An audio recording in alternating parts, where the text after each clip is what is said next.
So you have a couple of your buddies coming over tonight for the game. How you feeling this year about your bracket? When you head to Walmart to pick up Coca-Cola 6-packs and Powerade 8-packs for tonight's tip-off, you have to check out this site with NCAA March Madness tips, Coke.com/alwaysready. It's full of fun stats and tips that you usually don't think about when you're filling out your bracket. So not only does Walmart have everything you need to be ready for the tip-off like Coca-Cola and Powerade, but if you head to Coke.com/alwaysready, they're helping you with your bracket as well. This is the Best of Mike and Mike podcast. Subscribe now by going to the Listen tab in the ESPN app. The Best of Mike and Mike. It is a genuinely great line. Mike and Mike presented by Progressive Insurance. Our guests on the Shell Pennzoil Performance Line. It was a night of statement performances in the NBA, two of them really. The Warriors told the Spurs and everybody else, just forget it. And Russell Westbrook told the world, I do stuff no one else ever has. What a night, Mike, it was for the Warriors and for Russell Westbrook. Yeah, for the Spurs, that was their first loss to either the Warriors or the Cavs this year. They were undefeated against both teams, and the Warriors. What a game this was if you were watching that one.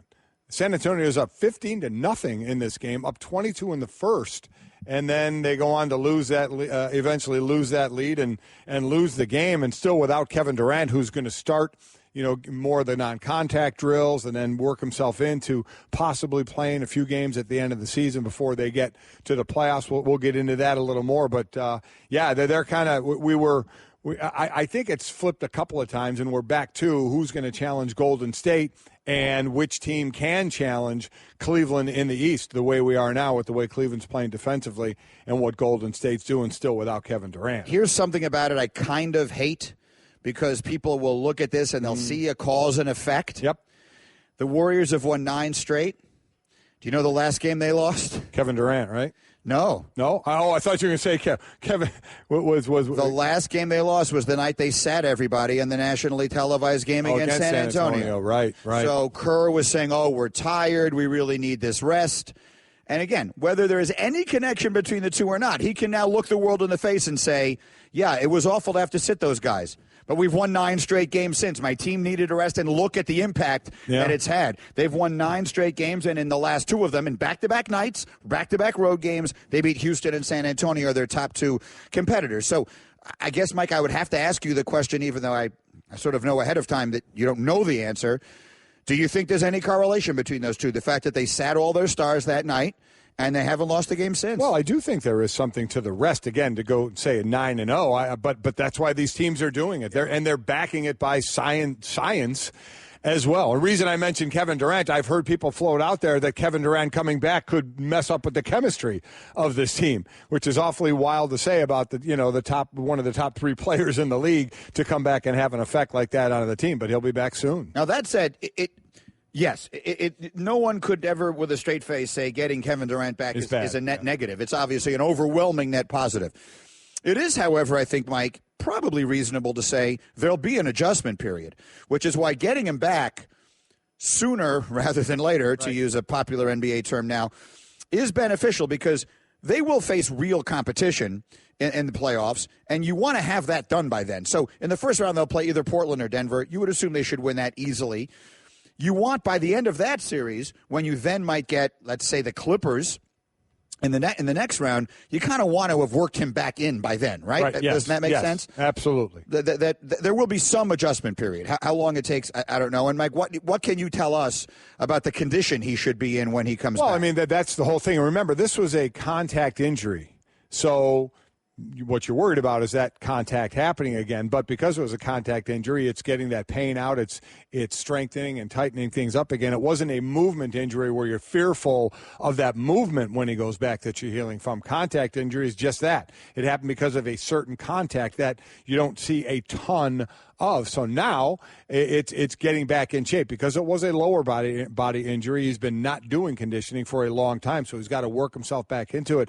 And while I know basketball is a game that you can practice like you play, but it's not game-type situations. He needs to get in the game-type situations. You can try and recreate as much as you can in practice, but he hasn't even started working 5-on-5 yet. So we need to get back there again, get your win. The great thing is in basketball is you can control it with minutes and bring a guy back slowly, but that's always the biggest difference between a lower body injury and an upper body injury, the type of shape that you can stay in. All right, Mike and Mike, the other topic that this, of course, brings up is the issue of MVP.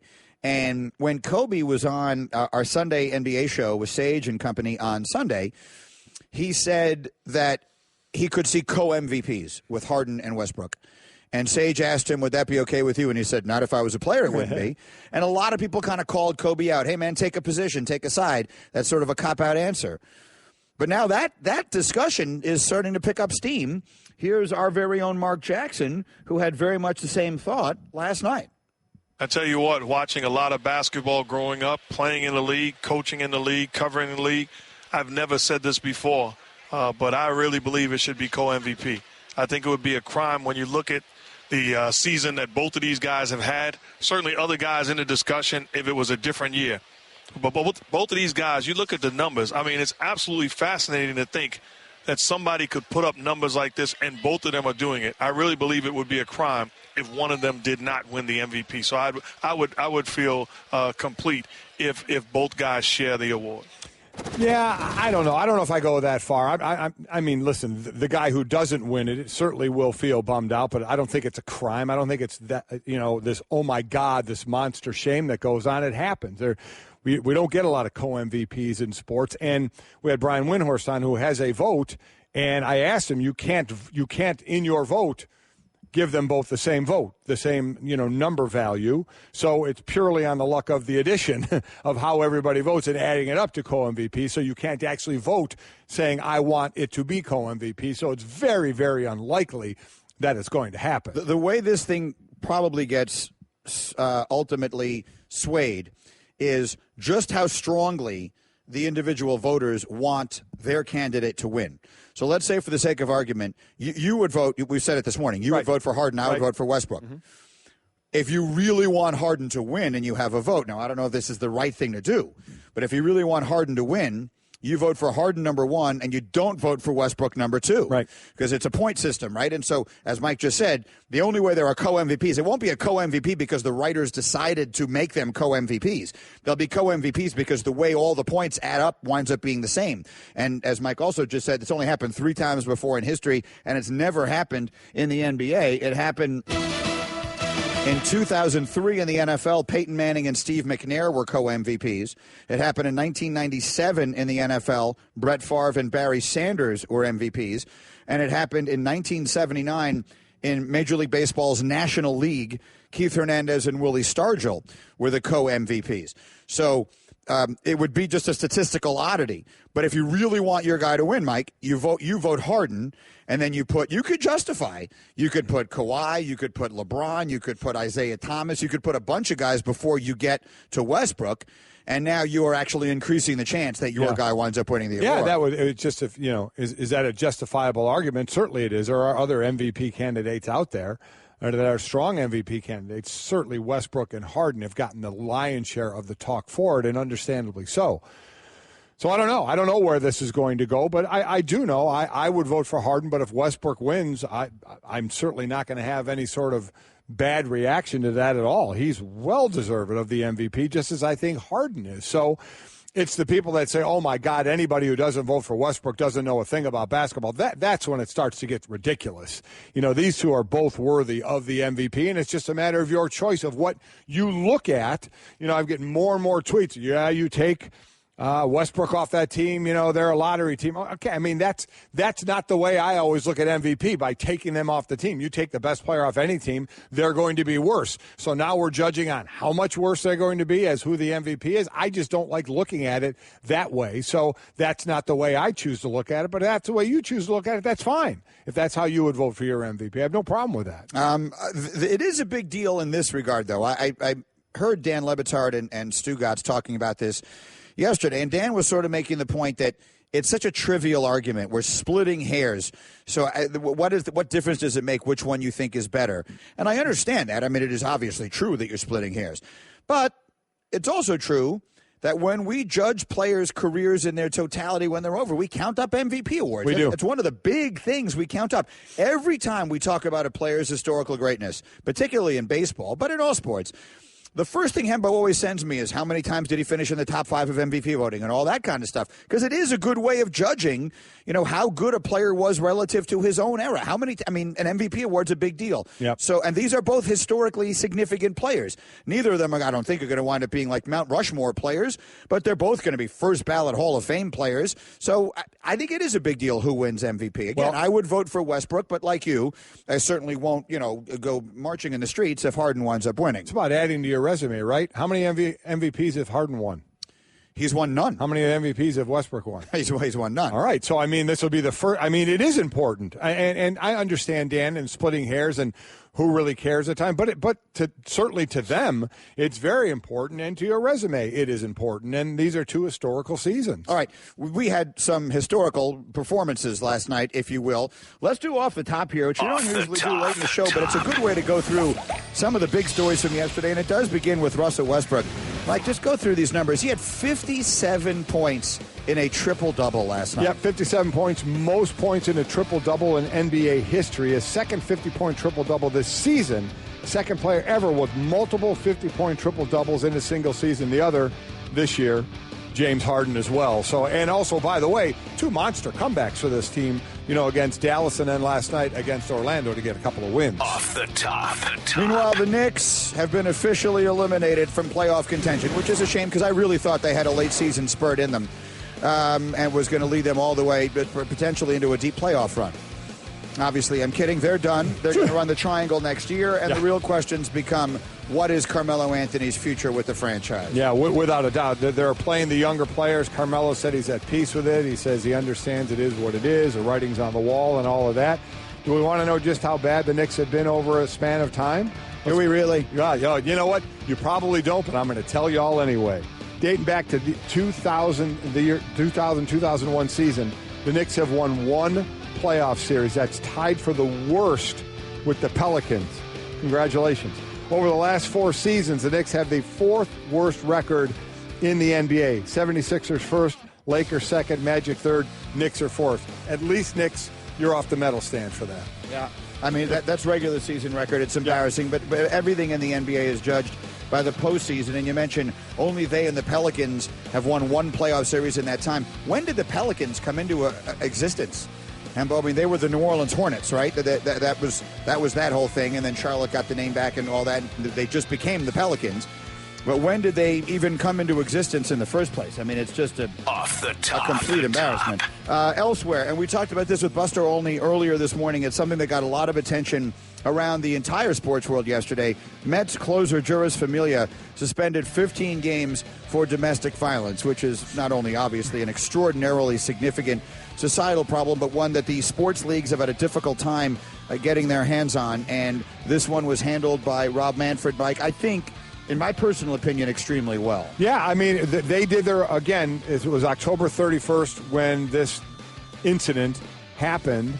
The wife ended up not wanting to pursue it with charges. The baseball still did their own investigation, and the evidence reviewed by my office, this is Rob Manfred's statement, does not support a determination that Mr. Familia physically assaulted his wife or threatened her or others with physical force or harm. Nevertheless, I have concluded that Mr. Familia's overall conduct that night was inappropriate, violated the policy, and warrants discipline. And that's what Familia said as well. He said, while I didn't hit or touch anybody, how I acted that night was wrong. He's not going to appeal that. So it's for the 4 suspensions out there, 82 games, 51 games, 30 games, this being 15 games. This is the lightest penalty. Meanwhile, off the top, we mentioned the Warriors. They came from behind again. They've won 9 straight since they rested everybody in San Antonio back on March 11th. Last night they were losing 15-0 in San Antonio. Mike, and then what happened? 15-0. They were up 22 in the first. Then they were only up 3 by halftime. Then, after 3 quarters, the Spurs were down by 7 and end up losing this game 110-98. A pretty comfortable win it turned out to be for Golden State. So, this is what they do. An early hole. We've seen teams come back from an early hole in the NBA. That monster lead early on rarely stands up. And this was another case of it happening, again, without Kevin Durant. And that Off the top. is off the top. Just a quick look at last night's action, some of the big stories around the sports, presented by Progressive Insurance, creators of the Name Your Price tool. Choose from a range of coverage options and pick the price that works for you. Windy was really good on this MVP topic earlier this morning. He was in hour number 2 today. Mel Kiper and Jay Billis were in hour number 3. And I would remind you, you can listen to any and all 4 hours of Mike and Mike on demand in the ESPN app. You can also subscribe to the Best of Mike and Mike podcast. It's all available in the Listen tab of the ESPN app. We'll have Ryan Russillo coming in a little bit. Let me read you some of the Twitter on the Romo discussion briefly. Again, Jerry Jones, in a comment to USA Today, said, ultimately, the decision on what's going to wind up happening with Romo is going to be up to Romo. That's first and foremost on his list of considerations. So here's some of the Twitter to the conversation. James tweets, have you considered that Jerry Jones doesn't want to deal with the possibility of Romo winning a championship in Texas? We keep talking, Mike, about keeping him out of the NFC. Right. Do you think he wants to keep him out of the state? I mean, how much are you going to try and manipulate where he goes? I mean, at some point. I don't know. I mean, at some point, let me put it this way. At some point, they're going to have to release him because he's not going to have trade value. He's just not. And whether they're trying to hold on to that or not, it's not going to happen. So if he's not going to be on the team, he's going to have to be released, and then any team can pick him up and he can end up there anyway. But that, I don't know. You want to start manipulating that way? I get it. It's a big state, but I understand that would be something if he went to the other team in state and won a championship. You know, the more times we go there, the more I learn about how healthy that in-state rivalry is. In some places that's a bigger deal than in others. In California, with two teams that are in opposite conferences, for example, I don't think the Oakland Raiders and the L.A. Rams considered themselves rivals, right? But in Texas they do. And so if that's part of the equation, that's part of the equation. Steel Edge Films tweets at us, how about Romo to Jacksonville? Their defense is up and coming and a good wide receiving core. You know, they, along with the Raiders last year, were talked about as could be two surprise teams. I thought Jacksonville's still a year or so away. The Raiders certainly lived up to that. Are you right?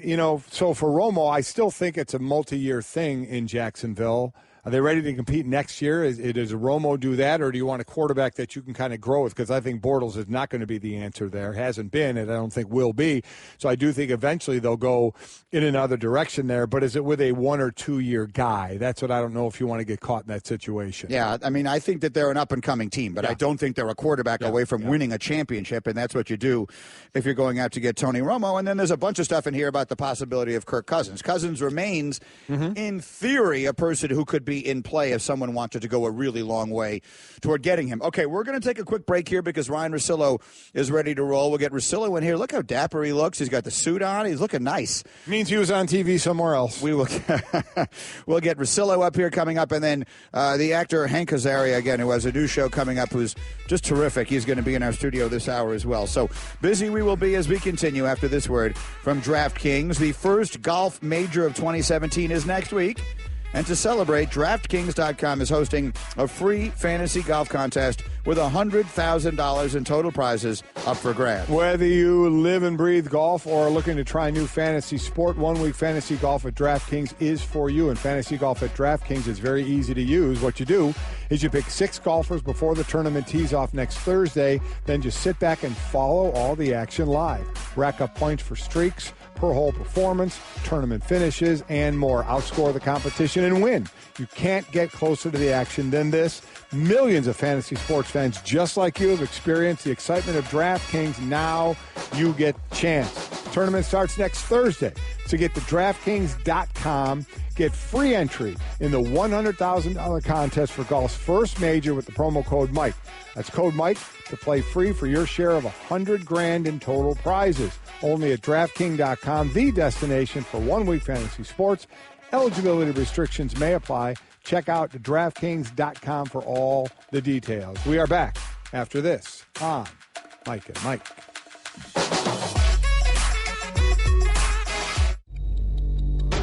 The best of Mike and Mike. Here we are, and there they go. The Golden State Warriors, what a couple of huge wins. Back-to-back nights, they win at Houston and at San Antonio. Last night they were down 15-0. They were down 22 points at one point, and they come all the way back to win. Statement wins. They've won 9 straight. Durant is on the way back. So the Warriors are looking good. Mike and Mike presented by Progressive Insurance. Our guests on the Shell Pennzoil Performance Line Windy on the way. We'll talk basketball with Brian Windhorst in just a couple of minutes. And by the way, Bruce Bowen, who I told you texted me, I didn't realize he's here. He's in the building. I texted him, when are you going to be up here? And he texted me back, I'll come by after my SportsCenter hit. I was just going to say, you're happy he's not here to yell at you, but it turns out he is here to yell at you. Oh, and I'm told now he's booked to come on the show tomorrow, so we'll talk hoops. And not even yell at you. Well, you didn't even say anything. You didn't even say it. I would vote for Westbrook. Yeah? I mean, it's not that complicated. You're not calling for co-MVPs. Neither am I. Oh, by the way, Russell Westbrook had 57 points in a triple-double last night. Yeah. Let me say that again. He had 57 points in a triple-double last night. And I want to clear up one other stat because people are writing this in. And listen, God bless people for looking this stuff up. And Hembo did preempt this. He did, yes. When we told you that in the unlikely event that there are three co-MVPs this year, there have only been 3 previous instances of co-MVPs, twice in the NFL, most recently in 2003, Peyton Manning and Steve McNair, and then once in baseball in the 70s. Hembo actually had already sent me this note. It's worth noting the Associated Press says that Norm Van Brocklin and Joe Schmidt shared the MVP award in 1960. However, it is not widely recognized and isn't even mentioned on Schmidt's Hall of Fame page. So how about Hembo?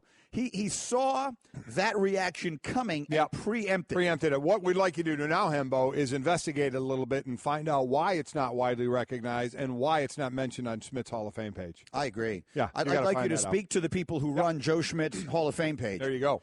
Call up the admins and find out why that extraordinary accomplishment is being overlooked. A couple of more tweets before we move on to Windy and some of the other stuff here. Drew Diener, this is on the referee again, who many people believe, myself included, it's an opinion, it's not a statement of fact, had a bad day in the North Carolina-Kentucky game. Players have bad days, coaches have bad days, officials have bad days. Basketball is, look, you don't need me to run through the litany of reasons why this may happen. Drew tweets, the ref couldn't have had that bad of a day. He was chosen to ref the Final Four based on his performance. And that is true. That is very true. That goes into what Kevin said. He said John Higgins did not do a bad job officiating the game. He did a job that UK fans didn't like. He missed nothing. I mean, I don't know. I don't happen to agree with that. I don't know if I would go that far, but I understand. When you're on the wrong side in that game. It seemed like every whistle early on was going for North Carolina. But I understand what Kevin is saying. And here's where the whole thing becomes: do not allow logical, normal, sane, rational people to be overrun by this tiny lunatic fringe. So there's a part of me that wants to say today, well, I don't want to talk about – I don't even want to mention that I thought he did a bad job reffing the game to add fuel to this fire. But no. Don't stifle yourself. It is a perfectly legitimate thing to say that I thought he had a bad day. I thought the game was poorly officiated in the first half, and I thought it was one-sidedly so. Now, Kentucky came back and had a 5-point lead late in that game and every opportunity to win. I don't even think it decided the game. I just think that they had a bad day. There should not be anything wrong with saying that. We are a sports talk show. You can say that. And he is an official. He's a grown man. He understands that. He's going to have days where he's going to get criticized by the fans. That's part of the deal. That's part of the job. And you should not be afraid to say so, because this tiny collection of subhuman lunatics are doing things that actually damage the person's life. I mean, between the death threats and posting false, bad reviews on the Facebook page of his other business, you're actually doing damage to a human being's life because you're upset your team lost. I mean, it's disgraceful, and it should not be acknowledged as normal. You know what I mean?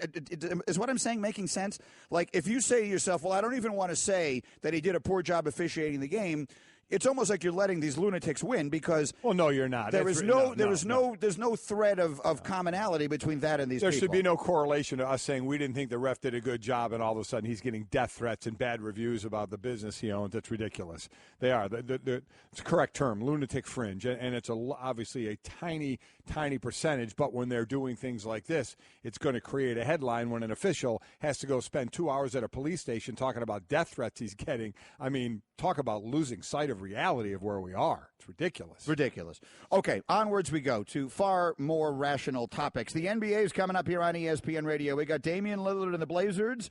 We got James Harden and the Rockets. It's presented by GNC, and the coverage begins tonight, 9:30 Eastern, on most of these ESPN radio stations. And joining us now to talk a little basketball, one of our favorites, our man Windy, Brian Windhorst, is back in better than ever. How are you, Windy? Good morning, guys. All right, we're holding your feet to the fire here, Windhorst. We're not accepting any of this co-MVP conversation. Kobe said it the other day. Mark Jackson said it. And now Bruce Bowen is yelling and screaming at me, even though I had nothing whatsoever to do with it. You have a vote. Who's the MVP? I'm probably going to go with James Harden. And I say that with the recognition that Russell Westbrook is having a season that he would be MVP worthy in 95% of the seasons dating back to 1949. What he's doing is incredible, but you look at Harden, and Harden's season is equally incredible. I mean, you know, we freak out because of the double-digit points, rebounds, and assists. That's an incredible statistic. But Harden has some statistics that are just as insane, including the overall number of points that he's generated for the Rockets this year, both in scoring them and assisting them. And the Rockets have been just a fantastic team. And, you know, there was a big accomplishment last night. The Thunder qualified for the playoffs. And if you go back and look at the history of these teams who've lost stars, whether it was the Cavs when LeBron walked, or the Raptors when Bosh, or the Hornets, now Pelicans, with Chris Paul, or the Magic with Dwight Howard, the Magic still haven't been back to the playoffs. They're back in the playoffs a year after Durant walked on them. These are great accomplishments. But right now, I think I'm probably going to give it to Harden because of how fantastic his team has played this whole season. You know, and I've never had a vote for an MVP in any sport. Can you vote co-MVPs? Can you actually put that on your sheet? No, and in fact, I mean, when I first started this, 10, 12 years ago, Golic, it was like we used paper ballots. Now it's done by Ernst & Young, and it's all, these specialized ballots and encoded and special passwords. It's, you're not allowed to do anything out of the ordinary. So, no, you can't do the co-MVP. No, it might wind up Emma Stone if you leave it in the hands of people like that. You never know how that stuff works out. All right, Mike and Wendy. So how about Golden State then? Back-to-back nights. They're at Houston. They're getting blown out. They come back and they win. They're at San Antonio. They're getting blown out. They come back and they win. They're going to get Durant back. So a season filled with a lot of ups and a few little questionable downs. Looks like it's going to end on a very strong note, and they're going to roar into the playoffs. Yeah, you could statistically make an argument that they're more dominant this year than last year. Now, when you say that, you're like, well, you're out of your mind. They won 73 last year. But right now, they are the number one offensive team and the number one defensive team in the league. No one has done that since the Bulls in 95, 96. Not even the Warriors did that last year. And, okay, they're not as dominant as they were last year, but in terms of the stats, they've never been better. And one of the things that's happened since Durant went out is they have really locked down on defense and turned into a defensive monster. If you watched how they defended, okay, they gave up 23 points to them in the first, 7 or 8 minutes last night. After that, they were a defensive demon. And the night before, playing the Rockets, the second-best offensive team in the league, defensive demon. They're smothering the three-pointer. Teams can't get it off. It's amazing. Sometimes injuries are blessings. It's one weird thing about the NBA. Some injuries devastate teams. Some injuries somehow make teams better. And this injury has made the Warriors a better defensive team, and Durant is an excellent defensive player. So they're sitting there riding high right now as they're playing, and the Cleveland Cavaliers are not, especially defensively. A lot of worry for them. You know Cleveland as well as anybody. Do you have as much worry for the Cavaliers and what's going on right now?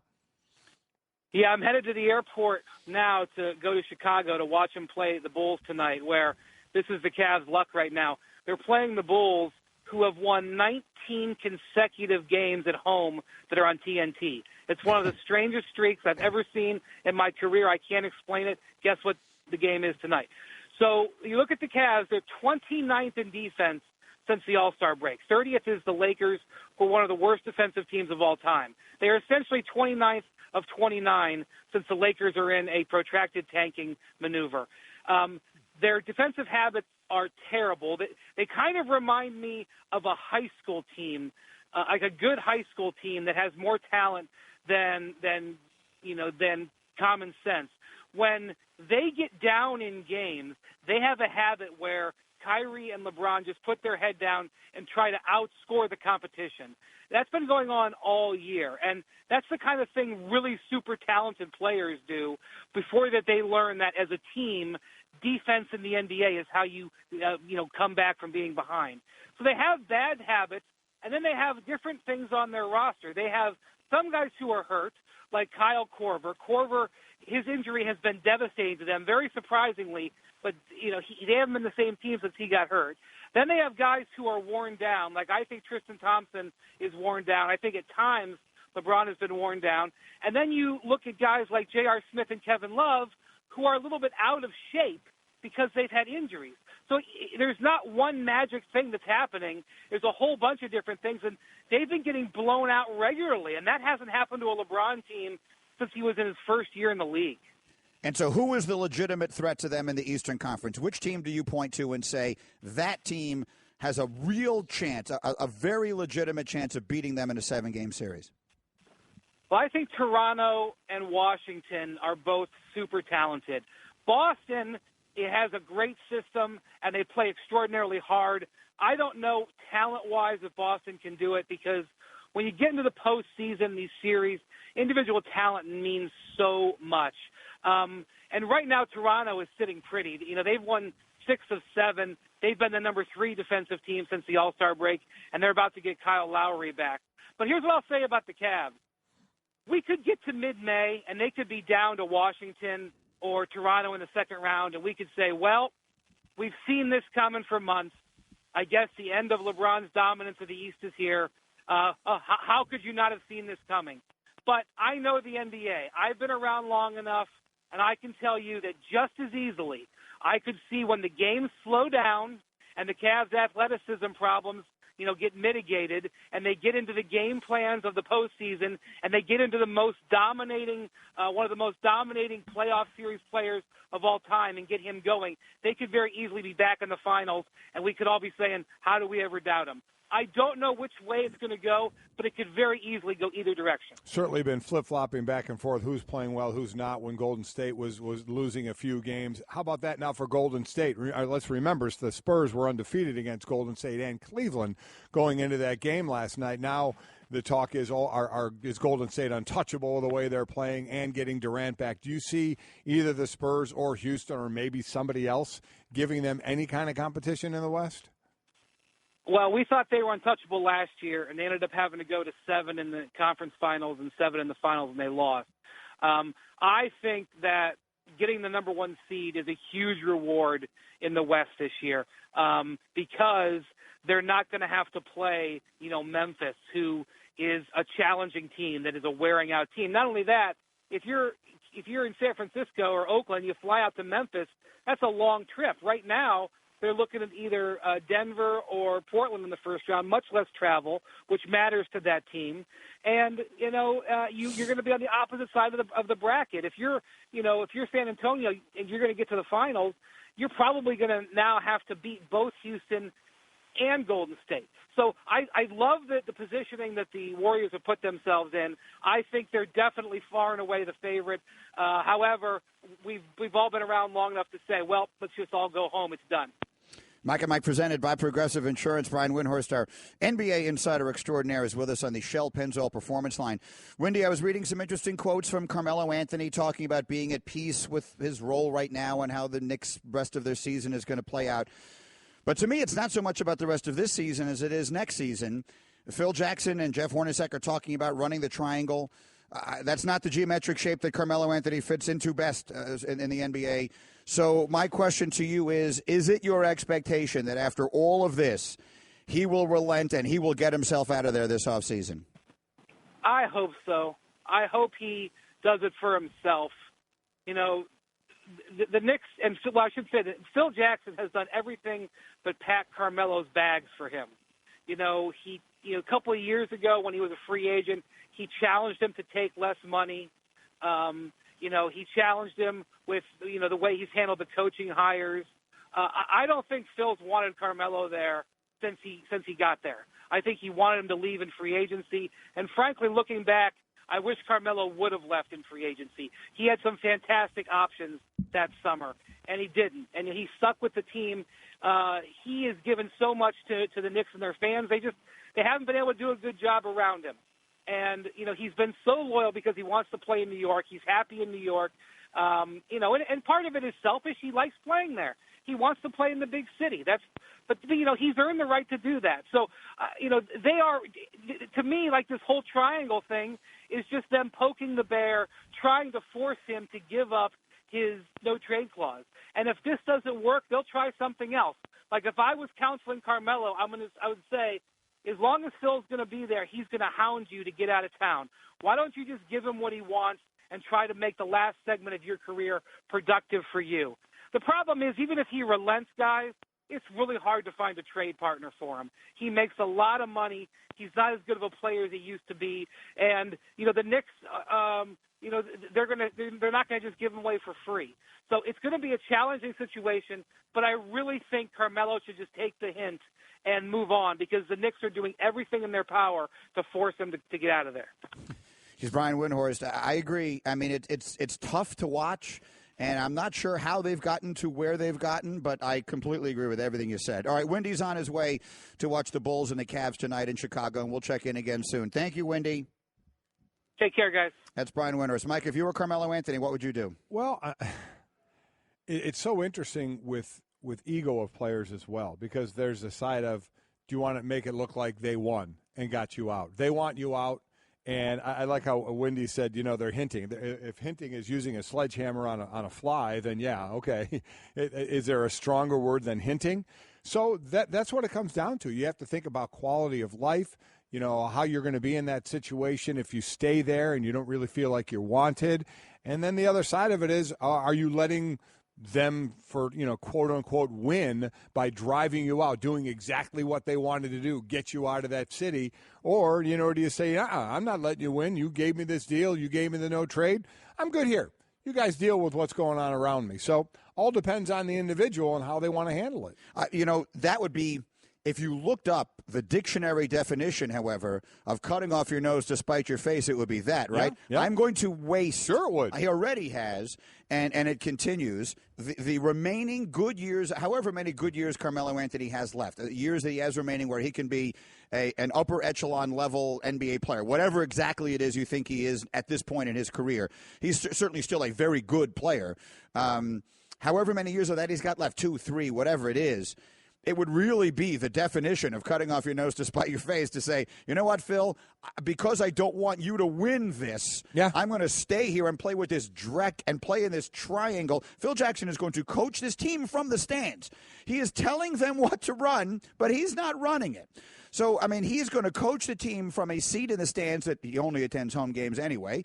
And Carmelo is going to waste the remaining good years he has in his career in the middle of that ridiculous I think the obvious answer is for him to go, and then you just try and word it and say, I don't want to be where I'm not wanted, however you want to phrase that. But I do think the obvious answer would be go, and it's twofold. One, it's a toxic situation right now, and he can go somewhere else and have a hell of a lot better chance to win a ring than in New York. He bought himself this situation, right, if you want to look at it that way. He didn't, when Wendy said he had better options or good options, he did, but none of them would have paid him as much money. If for those who are not aware of the history of it, at the time that Carmelo re-signed with the Knicks, it was overwhelmingly the most money he could get was to re-sign with the Knicks rather than going to Chicago, who wanted him, or Houston, who wanted him, or some other circumstance. So he got in. Stephen A., I remember him sitting here. He loves his money. He loves his money. I love my money, too. Sure. So does everybody.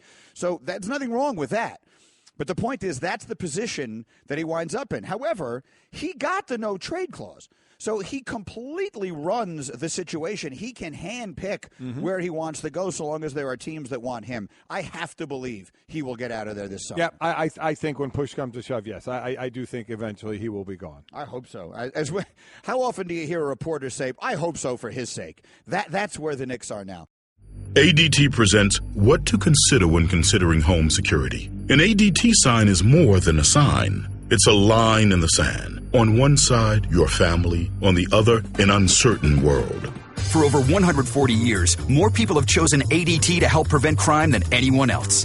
Get ADT starting at just $28.99 a month. Tested, trusted, proven ADT. With 36-month contract for licensing and terms and conditions, visit ADT.com. That Venus Williams accomplishes something that makes her the oldest player ever to do something makes me feel a combination of very old and a reminder of how long we've been doing this show. Mm-hmm. Because for those of you who've been with us from the very beginning, we played a tennis match against each other years and years ago in New Haven, Connecticut. We called it Braun versus Scrawn. Yes, we did. And this would have been like in 2000, I want to say, in 2. Yeah, I think right in there. And the Williams sisters had just burst onto the scene, and we met Venus Williams. And I remember my impression of her was how incredibly young she was. Yeah. Like she had become so famous already and was such a terrific player and all that. And she, she's physically so impressive. And yet when you meet her at that time, again, it's now a very long time ago, I was struck by how incredibly young she was. And now here she is. So, again, a combination of how old we are and how long we've been doing this show. She's now the oldest person ever to beat a world number one. It's unbelievable. Just adding to their legacy of the greatest siblings to ever be involved in sports. Without competition. I don't think it's... I continue to put you and your brother third. Yeah.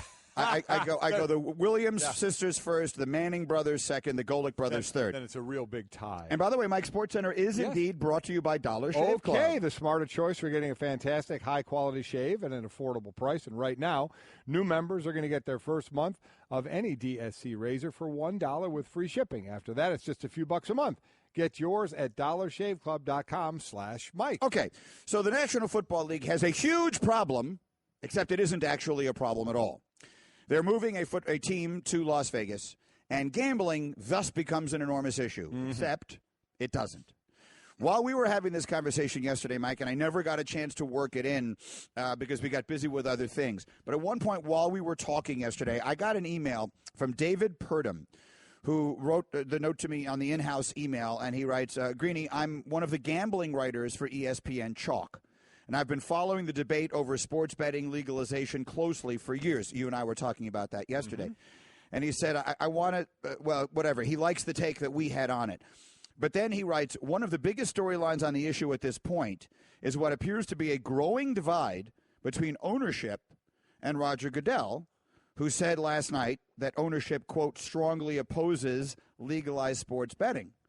But here are quotes that indicate otherwise. One AFC owner told Albert Breer, quote, from a gambling standpoint, that's a joke to even say that would be a problem. That was an issue decades ago. Now, sports gambling is going to be legal. We might as well embrace it and become part of the solution rather than fight it. It's in everyone's best interest for it to be above board. And an NFC owner said, the first question, naturally, is going to be about gambling. But any of us can pull our phones out of our pocket and place a bet right now. The concern is not 100% put to bed, but it's relatively put to bed because of technology today. So the point that he's trying to make to me is, despite the commissioner saying what I believe he has to say, the reality is the owners are not only not concerned about it, but moving in the direction, as you and I have long been, of legalizing sports gambling. We all think it's going to happen, and I know we talk about Roger having to say that, but doesn't Adam Silver believe it should be legalized? He has said that, yes. There is a commissioner of a major sport that's saying he believes it should be legalized, and I do as well. It just seems like you just keep avoiding instead of, as the AFC owner said, meet this thing head on. Let's work through it. Let's see what positives can come out of it. And just get to the point where I think we know we're all going to be. We keep making the correlation with legalizing marijuana. It's happening state by state slowly, and I think a lot of people believe it's going to be in the majority of the states. And, again, sooner rather than later, I can use that term because, Adam Silver used it. Right. And we have no idea really what the time frame is. Delightfully vague. Sooner or later, there's going to be more states than not that legalize marijuana. I feel very confident in saying that. But, it's kind of there is that fight. There's that stigma. There's that, no, we don't want to bring it here. And then slowly you see the other states do it and what's happening there, the money they may be making, the problems they're working through. And then you keep rolling with it. And I think it'll be the same with gambling. We said the same thing with DraftKings when all of a sudden it's illegal in New York. And what did we say here? Well, it'll be illegal until New York figures out how to get some dollars out of it. And they did. So I do think this will happen, and I do think sooner rather than later is the smart way to go. It's going in that direction. Just go with it, and let's work through it all. All right, Mike and Mike. So there was that. I appreciate David sending that note again. He sent it yesterday, right in the middle of this conversation, but then we then moved on to other things, and I was never able to get that note in. I thought it was interesting. Here's another thing I thought was very interesting. I get, as we all do, we get these clips of different columns that are sent out all over the place, all over the country. And with baseball season starting, there's a lot of little baseball notes, and I was combing through them. And one little tiny throwaway paragraph said, the Oakland A's have hired Jose Canseco as part of their broadcast team. And I thought to myself, holy smoke. Now, I don't know how closely or how vividly people remember this, but the tipping point of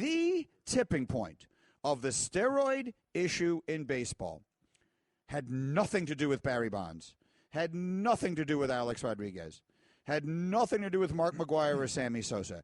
It all started with Canseco. Right. He felt he was being blackballed from the sport, and he said, I'm going to get back at everybody. And he wrote a book in which he detailed stuff that had been lurking in the background of people's consciousness and awareness and conversation, but had never been out in the forefront.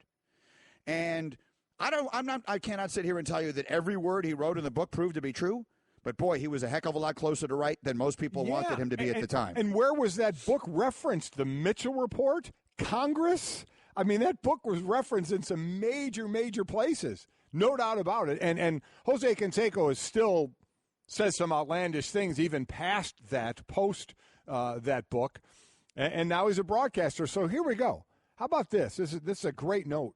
Steroid-era players that are basically ostracized from the game. I mean, we know steroids in baseball. They want you basically thrown out of the game, your name crossed off the list of ever playing the game.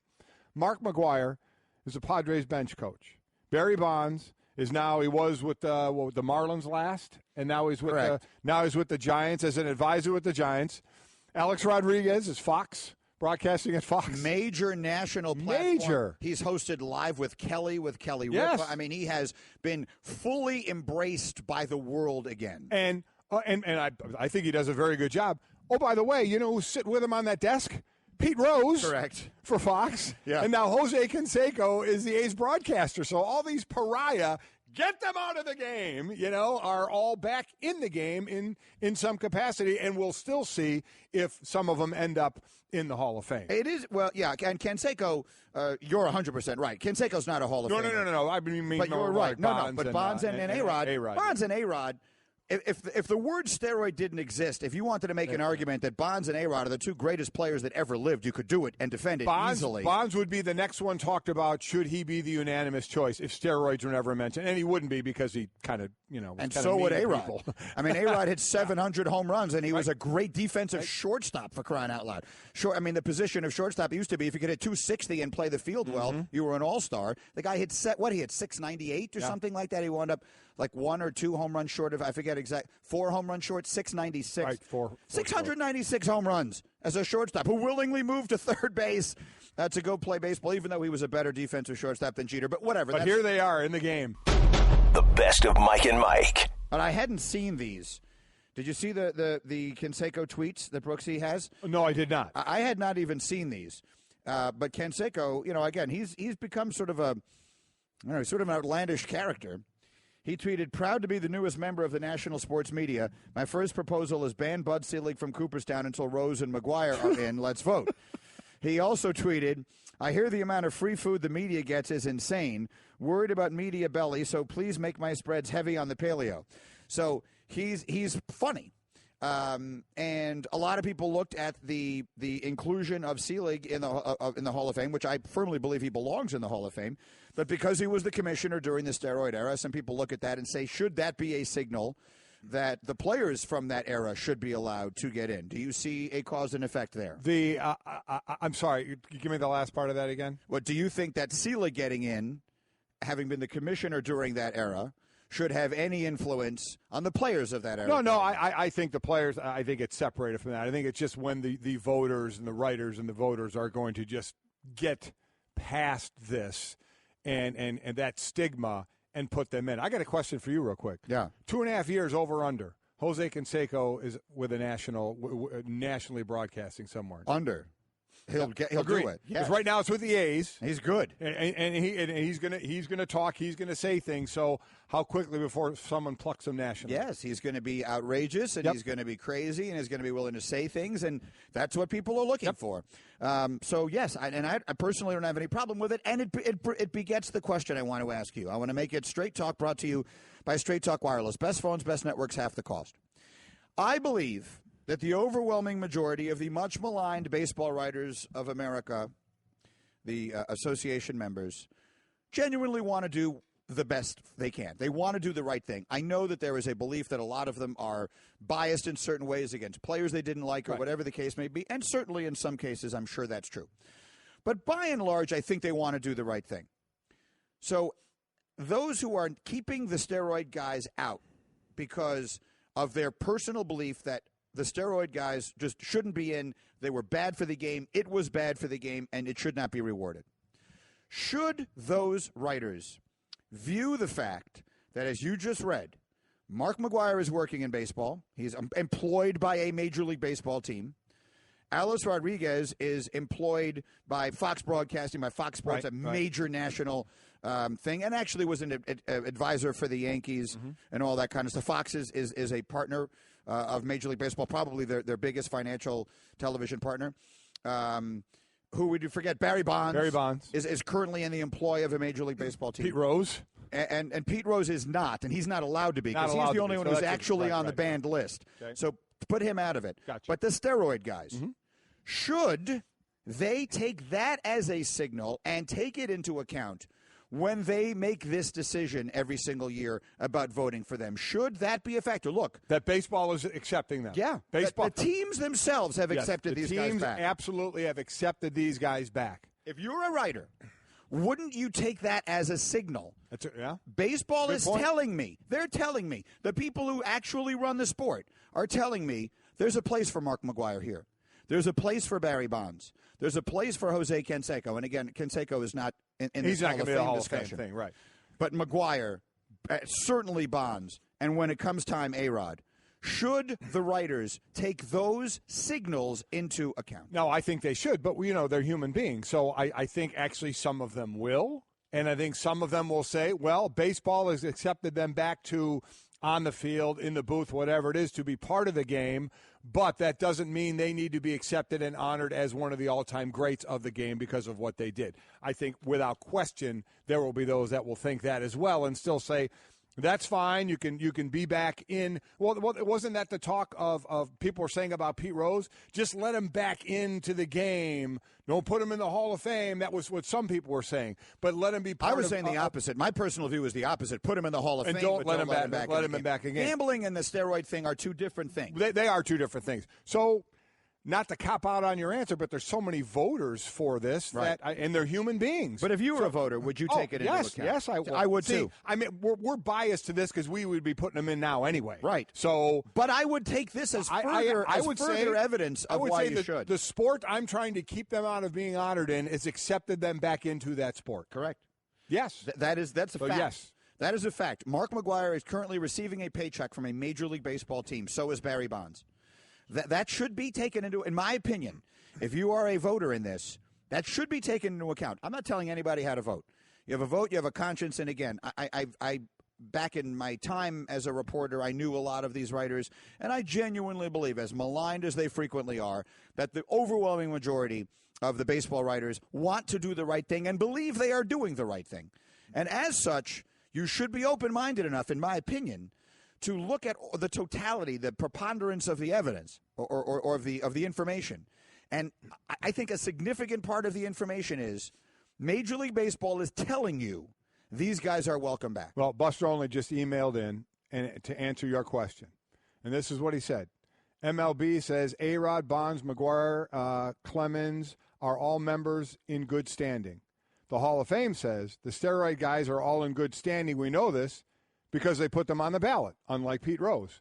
The writers, no. For some reason, the writers have positioned themselves up as the moral police. And that's what we keep saying as well, is they're playing the moral cops here. Right. And Buster's right on every one of those accounts. They've been accepted back into baseball, but the writers have their version of, no, you don't belong in this hall because of this one thing that you've done. It is important to point out for all the people who want to mix Pete Rose into this discussion, and I understand why you do, but Pete Rose is actually on the banned list. He is actually banned from baseball. His name has never appeared on the ballot. List, so that's a completely different situation. The writers don't have the option to vote Pete Rose into the Hall of Fame if they want to. So that is a separate discussion. You're welcome to have it. It's been one of the most common sports talk discussions of all time. But it is actually different because these guys, and Buster just said it exactly right, that's the term. They're members in good standing. Mm-hmm. And, oh, by the way, they're awfully good members in good standing. Yeah. If you look at wins above replacement, right, WAR, Alex Rodriguez is the best infielder of any player whose career began in the live ball era. Barry Bonds is the best outfielder of any player whose career began in the live ball era. And Roger Clemens is the best pitcher whose career began in the live ball era. So you have the best infielder, the best outfielder, and the best pitcher of the modern era of Major League Baseball not in the Hall of Fame. Not in the Hall of Fame. I absolutely think that's going to change. It's just a matter of, will it be, you know what I'm going to say, sooner rather than later. Right. I don't know. I don't know if it is or I not. think they are. Really I absolutely think they're going to end up in the Hall. It's just a matter of when. I hope they do. And I think the question you bring up is a good one. And I think that is something to say that, look at these guys. These guys that we wanted out of the game are now back in baseball, accepted by baseball and these teams. They've paid a price, a significant price, reputation and otherwise. It's time to put them in the Hall of Fame. And now, insurance-minded speeches from Geico. Let's talk about power. To illustrate this, allow me to tell you a story about how I moved a tow truck 25 miles using only my index finger. I was stranded with a flat tire. I opened the Geico app. Then, with a few taps of my finger, I beckoned emergency roadside assistance and a tow truck to my car. I invite you all to unleash the full potential of your fingertips with the Geico app. Thank you.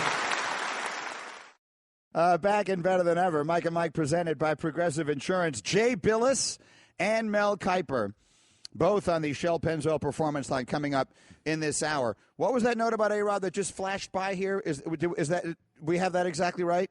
A-Rod will be eligible for the Hall of Fame for the first time in 2022. That will correspond with the last year under the current rules of eligibility for Bonds and Clemens. For Bonds and Clemens before they go to the Veterans Committee, right? Yeah, under the current, under the baseball writers. Wow. So I guess in theory, Bonds and Clemens could get in before that. Right. But otherwise, you would have A-Rod in his first year and Bonds and Clemens in his last year. If you're just joining us, it's I think, a really good conversation we've just stumbled onto here with the hiring of Jose Canseco, which stunned me a little. I did as well because, again, we talk about the book Juiced, and we talked about where that all ended up and how that started things. He has said some outlandish things out there that now a MLB team, the A's, have hired him to be their announcer. And you go through his Twitter feed, you're like, wow, he's like out there a bit at times, but he'll definitely say things, and it will get attention. But it did get us to thinking, and Mike, you correctly brought up the right names. Barry Bonds is currently employed by a Major League Baseball team. Mark McGwire is currently employed by a Major League Baseball team. Alex Rodriguez is has been hired to play an extraordinarily high-profile role on a network which is I think the most significant broadcast partner of Major League Baseball.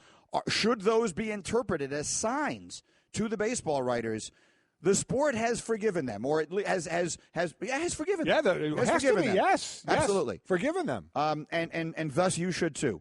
Here's a little bit of the Twitter on that. 1-800-Flowers.com Twitter feed. Drew tweets, Bonds was a Hall of Famer before steroids. Big Mac was not. That's a very hard thing to parse, right? That's a very hard. At what exact point did each of these? We think we know with Bonds. Yeah. We don't know for sure with a lot of other people. No, we don't. I don't know if people are going to start nitpicking about that, or that's going to be the difference if they finally get voted in. I thought this interesting from Priscilla. I say keep the pariah out of the game of baseball and off camera and away from the mic. I wonder, Priscilla, do you think that about all sports or just baseball? Because that's what I've said forever. Baseball, they're pariah and you want them wiped out. Other sports, especially in my sport of football, it's how soon are they back? What games are they missing? So, Priscilla, I wonder if you mean all sports or any steroid user. If not, I'm sorry, then that's a hypocritical statement. I'll stand by that. It just is. To me, you can't pick and choose and say, okay, you're a pariah in baseball, but if you do it in football or another sport, you're not. Go ahead and do what you want. Now, she may think that way about all sports. We'll see, but she only mentioned the baseball, so I guess I'm asking her that question.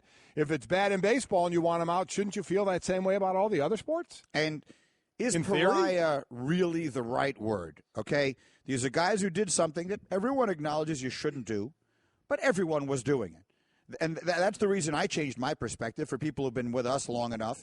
And if you actually read the first book I ever wrote, which I wrote in 2004, I wrote that I did not believe that people who use steroids should be anywhere near the game. And then my opinion changed because at that time I thought it was like 8 people. And now I realize it was probably something in the neighborhood of 50% of the sport. So you have to adjust your thinking, in my opinion, in a reasonable way. And I think we should just address this one, and then Billis jumps in here. Matthew writes, why is betting for your team to win worse than cheating the game by taking steroids? I've heard a lot of people say that. Right. It's totally misguided in the case of a manager. All right, let's be clear. If you are the manager of a baseball team, as Pete Rose was the manager of the Cincinnati Reds, and betting on his team to win, a manager has to have 2 views, right? Long-term and short-term. So if you have money on today's game and not tomorrow's. Well, that's short-term. How is that going to impact? How are you going to use your bullpen? Right. Are you using a player who might be a little bit injured? All sorts of decisions that you might make. You think to yourself, betting on a win, what's the big deal? It's a big deal. Yes, it is. All right? So even more so for a manager than for a player. So I have no problem because the manager has control over the entire lineup. Absolutely right. I have zero issue with Pete Rose lifetime banishment from the sport. And zero issue with that. I still think he should be in the Hall of Fame. Okay, Mike and Mike, we got a lot working here. And speaking of baseball, how about Hembo? He's doing a Facebook Live today with Roberto Alomar, and he's asking for your help. You can hop on the Mike and Mike Facebook page and send in your questions for the Hall of Famer, and he'll be doing the Facebook Live this morning, 11 Eastern, so right an hour after our show, live on Facebook. It's Roberto Alomar and Hembo. So he's looking for help for questions. I just thought he was looking for help. Well, I mean, he requires help in a variety of areas. I just thought it was just a general ask for help. But one way or another, we'll see. That's coming up an hour after the show today. Coming up this weekend, of course, is the Final Four in Phoenix, and already there and up bright and early and saving a lot of time because he doesn't have to shave this morning is our friend Jay Billis, who joins us on the Shell Pennzoil Performance Line. Good morning, Billis. Good morning, gentlemen. How are you? Well, we're fine. Well. How's the beard? That's the real, again, because of Gonzaga getting into the Final Four, Jay has to grow the Karnowski beard. How is it coming in so far? It really looks fabulous. I think you'd be impressed, not only with the growth, but the way I look. I mean, I think I go back to my original statement that I'm going to need security to keep the ladies off of me because it's that impressive. Does it save you time on the mornings you usually, if you shave in the morning or not, and now that you don't have to, does it actually give you a little more time? Oh, yeah. It's not shaving is a lot easier than I expected it to be because I shave just about every day, but not having to worry about that. And I've been approached by companies, a couple different companies that sell products for your beard, which I didn't imagine there were. I guess there are certain non-shave products that are just as popular as shave products. So I've got that going for me, which is nice. It's a whole new world for you, Bill. As Mike and Mike presented by Progressive Insurance. Okay, we had a question yesterday on our fill in the blank, and we'll ask it to you. If you of the 4 teams that are remaining, if you had to choose one player that you would most like to have on your team of the 4 remaining teams in the Final Four, which player would you choose? Sindarius Thornwell of South Carolina, because he is, first of all, like he's a stud. He's just a man out there, but he plays at a really high level on both ends of the floor. You know, he was the SEC Player of the Year, but he's also the best defensive player in the league, the Defensive Player of the Year. And I think he's a player that is respected at both ends of the floor, and not everybody in the game is. How about of the 4 teams left, because we had them up, and these were the best players that we're choosing from, how about who's been the most surprising to you in a good way of these 4 teams through the 4 games? Oh, Luke May, no question. That for him to have played, Luke May averaged about 5 points a game during the season, and he's a good player that is going to be very, very good, I think. And he adds a terrific dimension to that core of big guys that North Carolina has because he can stretch the floor. You can bring him in, he can knock down a three. And earlier in the year, he had 15 rebounds against Florida State. When Isaiah Hicks was injured the day before the first Duke Carolina game that was played at Duke, he wound up starting that game, and I think if I remember right, he had 10 points in the game and played fearlessly. But for him in the last two games, I think I have this right. He had, against Butler and Kentucky, he had 33 points in the two games, 16.5 a game, and shot over 60% from the field and over 60% from three. And he's been the most surprising in a good way. Yeah, and we were just showing it on television, but many people probably saw, because it went viral, the video of him. He hits the biggest shot in the world. Yeah. And he showed up his 8 a.m. class the following morning and got a standing ovation. Bigger shocker, the standing O or showing up at the 8 o'clock class. It's probably 50-50. And then, the fact Roy Williams came on and told us that when he originally wanted him there, he didn't have a scholarship for him. He was going to come as a walk-on, and he got the scholarship. So it's one of those great college sports stories. All right, Mike and Billa. So now let's get to the basketball. For those who didn't see a lot of Gonzaga this year, all the talk, of course, is about their bigs, and particularly Karnowski. But as I have watched them closely, and I did some scouting, of course, when Northwestern was playing them, it seems to me the two best players on that team are neither of the two bigs that everyone talks about, but it's the point guard Nigel Williams-Goss and this guy Jonathan Williams, who I think won the game for them the other day, or was the best player for them the other day. He's an athletic sort of, I don't know, would you call him a wing or whatever it is? Those are the two guys that have jumped off the page at me. Jay, what are your thoughts? Well, Nigel Williams-Goss has been their best player all year. He's been in the National Player of the Year conversation from the middle of the year on, and has had multiple games where he's been, around 30 points or over 30. I think he had 36 against San Francisco early in the year. I think what sets Gonzaga apart from prior Gonzaga teams that have been very, very good and have reached a Sweet 16 or Elite Eight, teams like that, is that, one, they're very balanced. They have four really good guards, and they have four really good big guys. Jonathan Williams I would put in the front court category. And then they have major conference recruits. And I think sometimes when people hear the word mid-major, they think it's it's not a flattering term, but I don't mean it that way. But they've got, like, Nigel Williams-Goss started at Washington. He was a McDonald's All-American, and Jonathan Williams he's from Memphis and the nicest kid you've ever met. But he went to Missouri and then transferred to Gonzaga. And Jordan Matthews was at Cal. He played 4 years at Cal, and then was a graduate transfer. So, these guys are major conference players that transferred in. And then they've got other guys that are really good players that they've recruited over the years. So they're balanced between their guards and their front court, and then the fact that they're great defensively. I mean, not good. This is by far Gonzaga's best defensive team. And, I think you're right on Williams that he's a lefty, not a great shooter, but he can knock threes down. He can stretch you a little bit, but he can really drive it. He can finish. And he's an excellent rebounder and a very versatile defender that you can put on just about anybody. So they can switch a bunch of screens.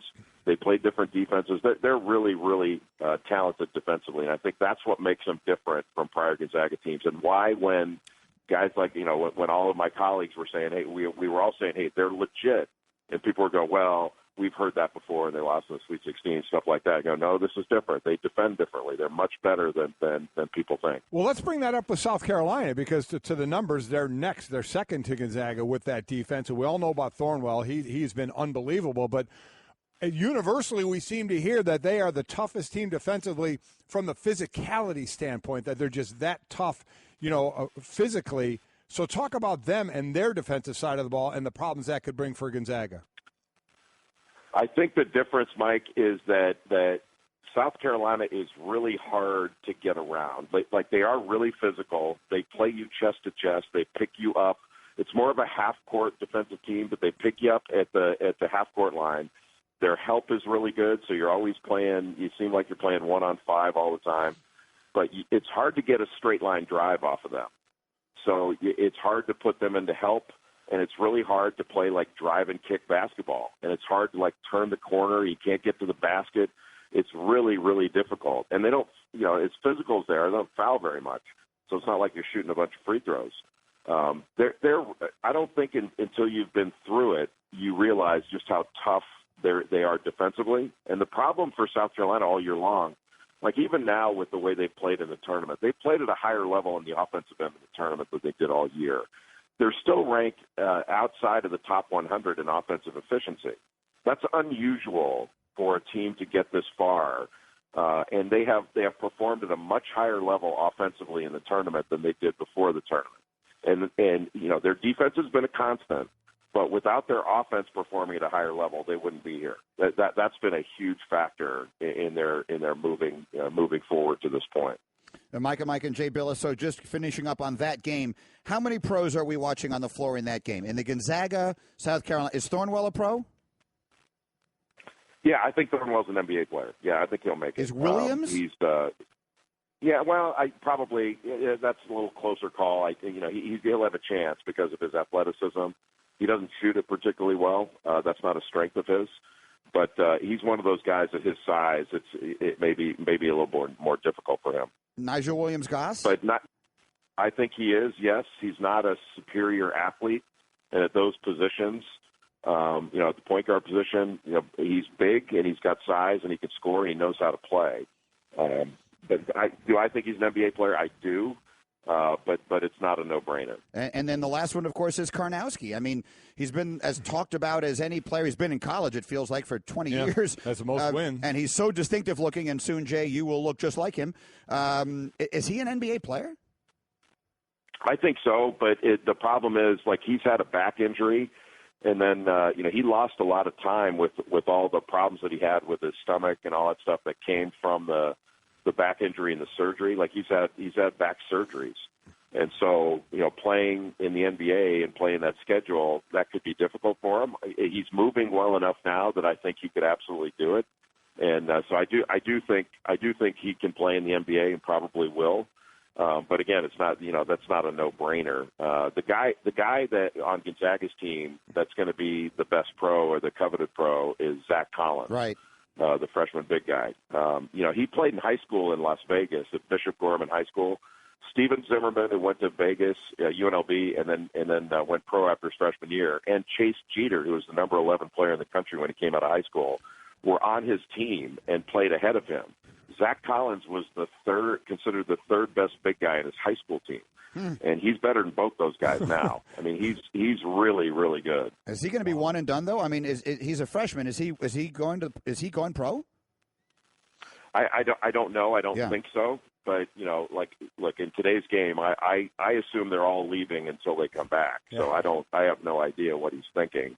I would be surprised if he went, especially coming out of the culture he's in now. And I think with his talent, I think with some of these guys that are super talented and kind of fit the suit, that they need to be responsible to their talent, but they shouldn't rush it. But that's not the culture that we're living in now. In the other game, according to KenPom.com, Oregon ranks in the top 20 in both offensive and defense efficiency. Which one will they need to be better at to beat Carolina? Both, because I think it all fits together. When you hear people talk about Carolina and your transition defense has to be really good, one of the things, I think people think, the simplistic view of, well, boy, you got to get back. You really got to get back quickly. You got to get back efficiently. Yeah, that's part of it. But the other part of it is how your offense operates, that if you take a bad shot, it's going to be a layup. If you take a quick shot, it may be a layup. If you turn the ball over, it's what has come to be called live ball turnovers. If you throw the ball out of bounds, the other team gets the ball, you don't get a shot, you don't get a chance to get fouled, a chance for offensive rebound, sure, but at least you're playing 5-on-5 on the other end. If you turn that thing over live ball, they can take it and they turn it into a layup or dunk. So your offense has to help your defense. You have to run good offense in order to slow North Carolina down. That's a part of it. So I think their offense has to be good. And they present a lot of problems for North Carolina because of some of the matchups with Dylan Brooks and Tyler Dorsey. And, you can have a big guy guarding a smaller guy. but there are more problems on the on Oregon side. I think the biggest issue in that game is going to be the health of Joel Berry.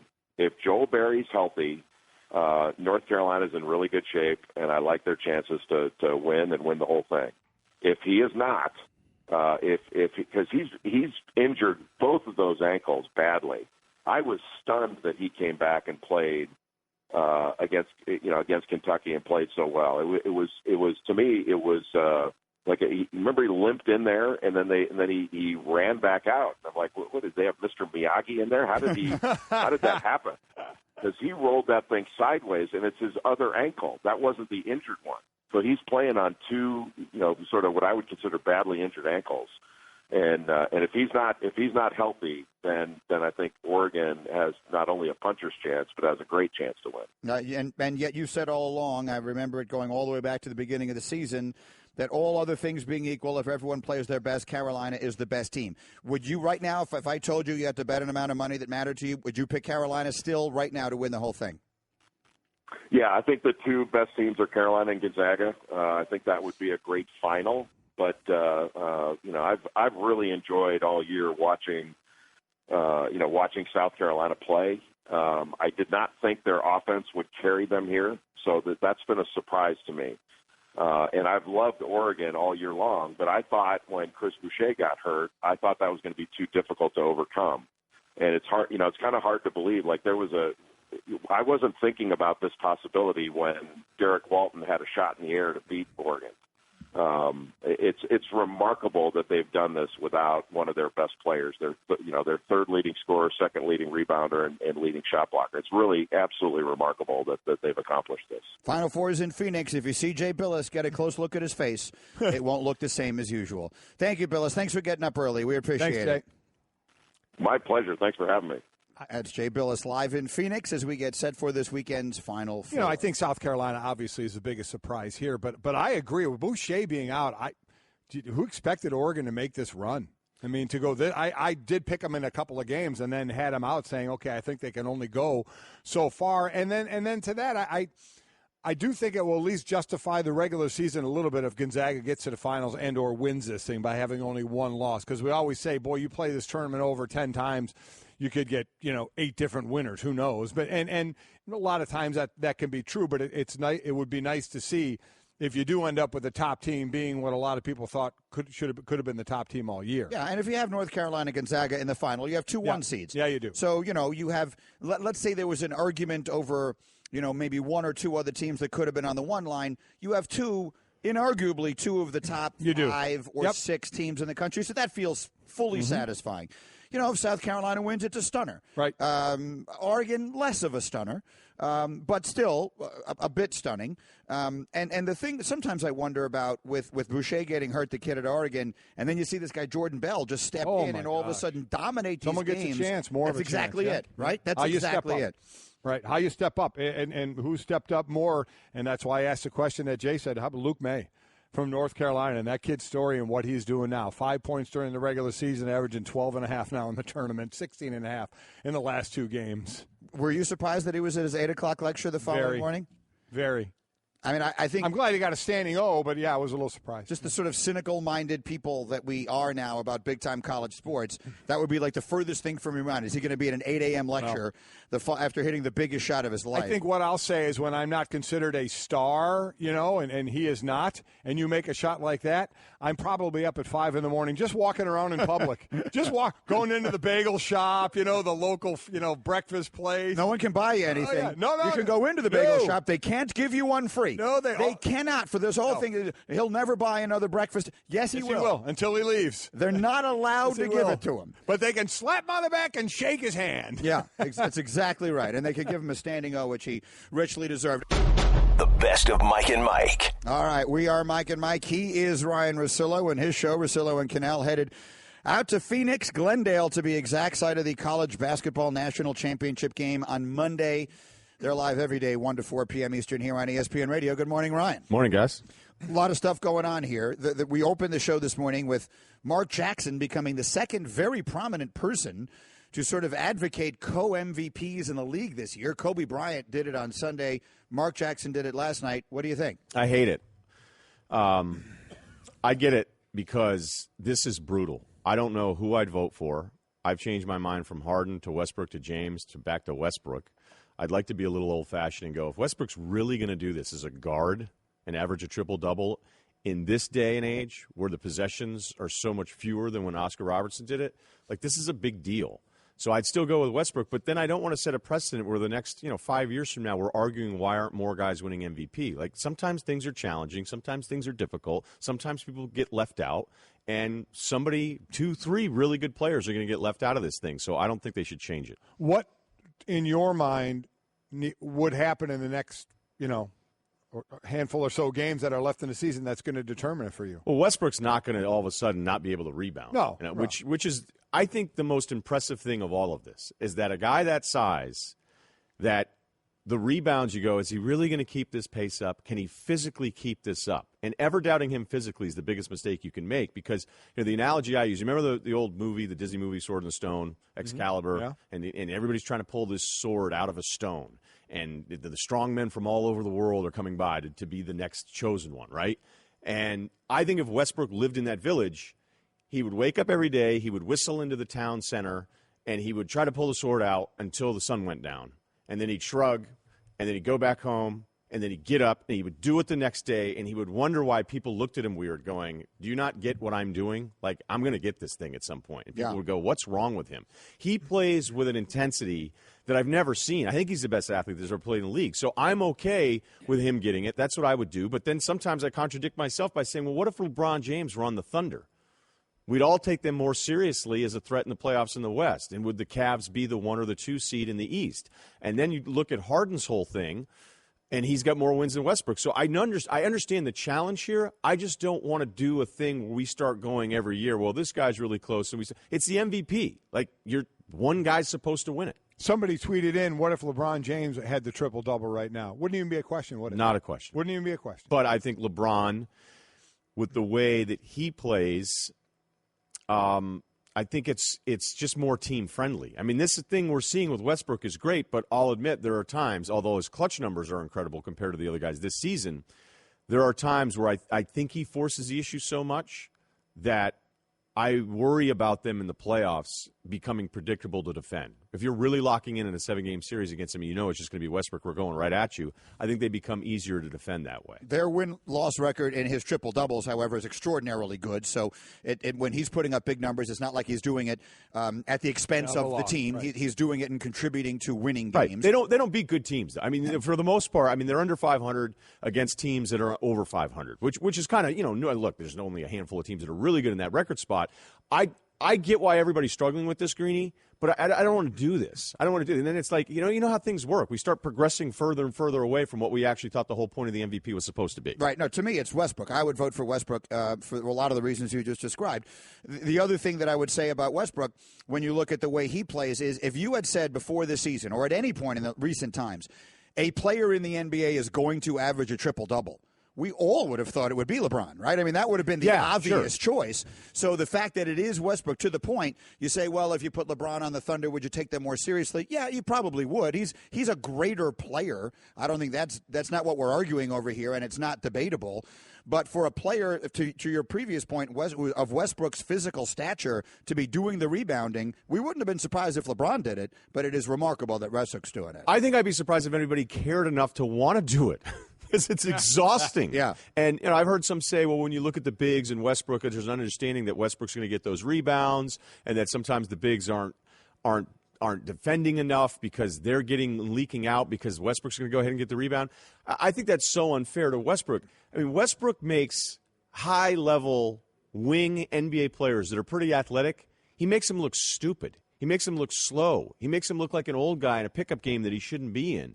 Westbrook, when he knows it's a miss out of his hands, is already behind the player that thinks he's going to box him out. Like, there's a different set of understanding that you have to have when Westbrook's out there. Westbrook will miss a shot around the hoop and go up and get it among all the 7-footers. And you look around and go, why? How is this happening with this guy? And, look, the MVP is not who's the best player. all time. You know what I mean? Like, people have wanted to do this other thing, like Jordan should have won it every single year. Yeah. Shaq didn't win enough. Well, for last season, Steph Curry had that kind of season. And guess what? The throne of best player in the league was ripped back with force by LeBron in the finals. But even if we sit here and all think LeBron's the best player, like this year, what Westbrook's doing, I don't have a problem with that vote because it's so absurd. So that's individual. Team-wise, did Golden State kind of say, all right, we're done with everybody else now? That was something, man. I was trying to find more people to text because I was just sitting at home, and I'm going, all right, so they're down 22. They can't get any buckets. And you go, okay, this is really – and everybody's complaining about back-to-back, which I love now. So whenever a team is good and they look bad, sluggish after a back-to-back, it's, oh, these back-to-backs, man, should have rested everybody. And I also think it was pretty clear that memo worked because there was a chance that this could have been another rest game, but it was luckily on our network and everybody played. And then you see what Golden State does defensively. And when you watch what San Antonio was trying to do, guys, every screen, every kind of first action in their half-court sets would get shut down. The way that Golden State would anticipate the screens, the way that they would help, the way they would help and recover, that was about defense. I mean, Curry hit shots, Clay got hot again, but that team defensively last night put on a clinic. I know it's a cliche, but it's accurate, and they have been, since the Durant injury, if you look at some of the stats, net rating, so their differential, Golden State's still been the best team in the NBA since Durant went down. Like, we thought it was a foregone conclusion. The Spurs, one seed, we'll see what happens. I'm still worried about what Durant's going to look like when he comes back, but they have proven themselves to still be the best team defensively here in this last month. And I don't even want to ask this because I'm afraid of the answer. What, do you think I'm going to get mad? No. I'm afraid that it's going to lead to more of something that I think is the worst thing happening in the NBA. They haven't lost a game since they rested everybody. They rested everybody on that March 11th in San Antonio, and that was now they've gone on a 9-game win streak that directly corresponds. So people will look at that, whether there is anything to it or not, and they will look at it as a direct cause and effect. That would be, to say, hey, this is exactly what happened, and now this is the result. But Kerr's point was, we're tired, we look beat up. It was a brutal schedule. Some rest, right? And then boom, and they rest everybody, and everyone hates it, and now they haven't lost a game since. Sure, but including huge wins on the road. I think the reason they lost some of those games is that I thought they'd get an emotional bump. Sometimes you have that happen post an injury, losing somebody, sometime a coach being fired. That didn't happen. It was the reverse, but they could have won the Bulls game. They could have won the T-Wolves game. If they had rested everybody in that Minnesota game on the Friday before they rested everybody against San Antonio on a nationally televised game, this wouldn't have become as big of a deal, but I understand why Kerr did it. But a lot of times it's the schedule stupid. You know what I mean? I'm not saying that to you specifically, but if you look through here, prior to the Houston-San Antonio performances they had put on, there were some teams they were going to start picking off. If you look back at the way they've played, and I watch almost all their games, when they were down double digits at home to the Sixers and people started booing, and almost not even booing anymore, just this dumbfounded, like, hey, are we not good anymore? It was the equivalent of, like, rock bottom in your life, okay? That was basketball rock bottom, down double digits to the Sixers, and Draymond Green basically said to every guy on the court, enough of this crap. I'm taking over. And Draymond, there was like 2 of them out there. They come back, they win that game. I think that was actually a bigger statement game in a weird way than even what we saw last night against San Antonio. That's Ryan Russillo with the Straight Talk, brought to you by Straight Talk Wireless. Best phones, best networks, half the cost. A different topic entirely. I'm told you had a lot of thoughts yesterday. The New England Patriots are now one of several teams who have made it clear that they do not have Joe Mixon on their draft board. He is not someone they will consider. What are your thoughts? It's so easy if you're the Pats to go, oh, we'd never get involved with that guy. You don't have a first and second round pick. You don't value running backs. Look at what they've done the position. So, it's like me saying, if I live on the moon, I promise to recycle more, and you're like, okay, thanks. Maybe it's a terrible analogy, but I'm just trying to think of like, you are eliminating yourself from something that isn't likely to even be an option.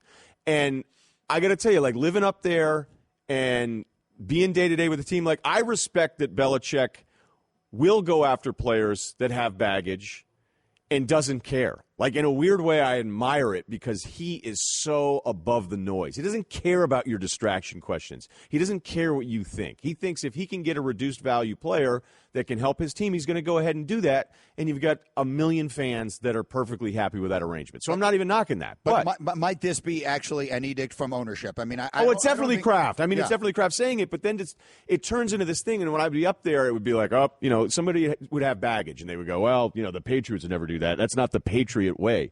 As far as I can tell, what the Patriot way is getting everybody to believe that they never take anybody with baggage when they go ahead and do. They absolutely do. So it's incredibly, like, it's a great statement and everything, but like Field Yates, who I love, but he was on SportsCenter yesterday saying the Patriots have been way ahead on this one. And you go, well, is that really what's happening? I don't have a problem with them taking the guys with baggage. I have a problem with saying, hey, pat us on the back for doing something you weren't going to do anyway. We're going to be able to do anyway, quite honestly. Without those picks, he wasn't going to be around, just what you said. Did the recycling thing fall flat? No, it made perfect sense. It's a tough analogy to come up with in that instant. No, you're just trying to think do you of not recycle, Mike? That would be like, I don't know, me saying Golic one year gave up coleslaw for Lent. Mm-hmm. I've never seen him eat coleslaw his entire life, and that was the point. It's a very difficult. It was the easiest give up of all time. See, that would have been better. That's more a good people analogy. can relate to that. Space travel's limited audience. That does. The coleslaw works well. But the point of it I understand what you're saying. You seem to disagree. Well, I don't know that I disagree. I don't know one way or the other, but I do think it is making a different kind of – it's one thing to take guys who have baggage like Randy Moss and Corey Dillon. That's one kind of baggage. It's another thing to make the statement that even if this guy fell to us, we wouldn't take him because of this. That it does strike me as two different things. You're right. They're probably not going to have the opportunity to draft him even if they wanted to. But I do think it is one of the leadership owners of the league, Robert Kraft in this case, making a statement about a subject that is probably the most significant one in the sport. I agree because they've taken